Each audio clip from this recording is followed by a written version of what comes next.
Dr. Grant here. We're going to go over some rotational patterns that are involving kind of this double banded setup that can actually be very, very helpful for all kinds of athletes. This is going to be kind of geared more towards golfers, but it can be helpful for runners, for anybody who's changing direction, so really any athletic sport.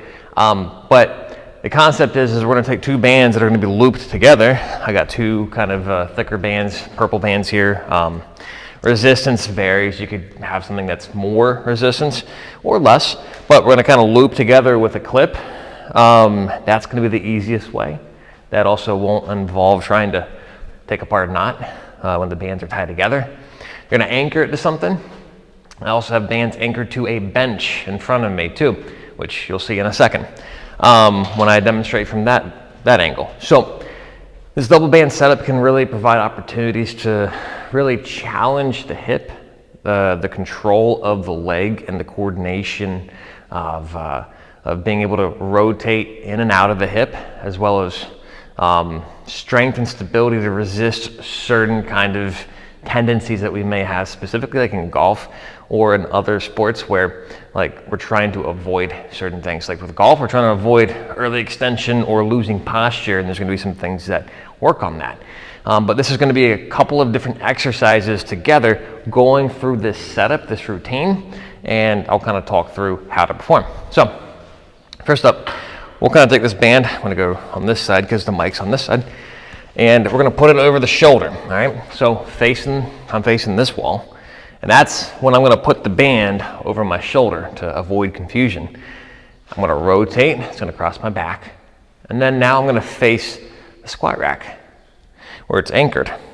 Now the band is over my left hip, my left kind of side here. My right foot goes forward. Okay. What I'm going to do here is now hinge, which means chest down. That's key. We need that chest down. I don't want to be here and doing this exercise. That's going to do nothing for me.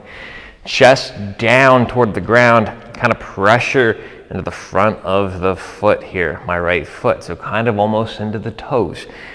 But sticking back, now I feel my right glute really working hard here. Okay. This arm stays under. That way this doesn't roll up your side and hits you in the shoulder and neck. Don't want that. So kind of keep that arm on the other side. We're going to rotate, meaning turn our torso and our hip here. So we should really feel this glute and this right leg that's in front really work hard. Tiptoeing my left leg, and now I'm going to use my right leg to control coming back. All right, so I'm here, rotating. I'm going to come back to square, avoiding the tendency to want to stand it up. So we're rotating, coming back to square.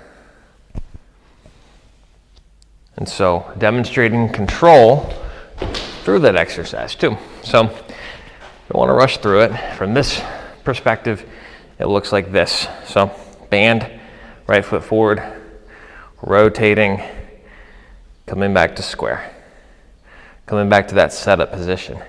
And this is one that will kind of catch up to you where it's kind of sneaky. It does burn in the muscles there, in the hip. So that's the first variation here. That's resisting, that's kind of a hip airplane variation where the band is kind of pulling you forward to backward, or rather backward to forward. So it's trying to pull you this way, right? Now we're gonna get set up here. Well, I gotta do this shoulder with the camera over there. All right, let me move the mic to the center. Okay, so now I'm kind of wrapped up fully. So this is my left shoulder facing this way, crosses the back, crosses the waist, okay? Now I'm in this position, all right? I'm gonna put my left leg forward. So my left shoulder has it. It's crossing my waist here, goes across my left leg last. My left leg's forward. Now I'm going to rotate into my left hip. I'm going to come back to center. And I'm really taking my time here. Okay? Ways to make this a little bit more challenging. Hold a weight as you kind of go through it. But the goal is not to speed it up. I could also lift this leg up. Now I'm just showing off, right? But really demonstrate that you have that hip control, foot control, and resisting the tendency to want to, say in golf, slide that way.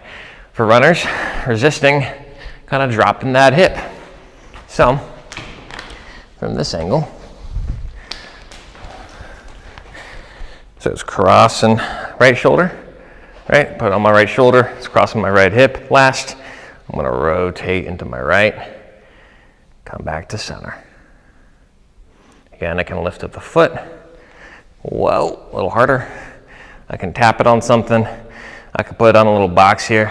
I don't have one, but if I did, to make it a little bit more challenging than just having that foot down.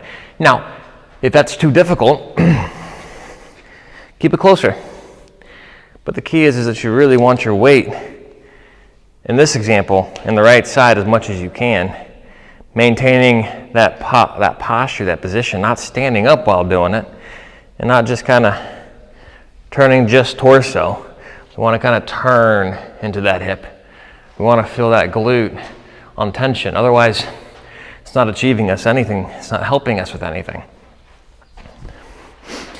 So we have those two examples of reaching, or rather rotating in, rotating out.